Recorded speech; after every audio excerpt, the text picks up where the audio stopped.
ce n'est pas préférer les pauvres à ses enfants que de donner l'aumône, mais c'est leur préférer Jésus-Christ que nous devons préférer à tout le reste. Plus on a d'enfants, plus on doit faire d'aumônes, parce qu'il y a plus de personnes pour qui on doit invoquer Dieu, dont on a racheté les péchés, dont les consciences ont besoin d'être purgées, dont les âmes ont besoin d'être délivrées. Il faut augmenter la dépense spirituelle aussi bien que la corporelle, à mesure que le nombre des enfants croît, comme Job offrait chaque jour à Dieu des offrandes et faisait la charité, autant qu'il avait d'enfants.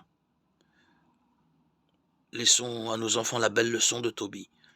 Si vous avez beaucoup de biens, donnez beaucoup aux pauvres. Si vous avez peu, ne laissez pas de leur.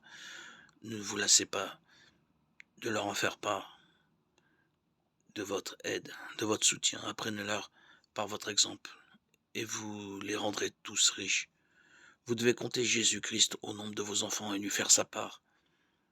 On doit considérer son âme comme l'un des enfants et partager le bien entre eux et elle. Tout ce que vous avez fait à l'un de ces petits qui sont mes frères, c'est à moi que vous l'avez fait. Matthieu 25, 40.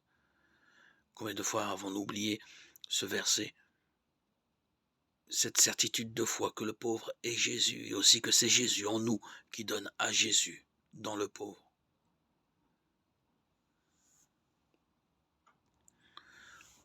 Prenons soin de la famille. Heureux est l'homme qui met sa foi dans le Seigneur et ne va pas du côté des violents, dans le parti des traîtres. Psaume 39.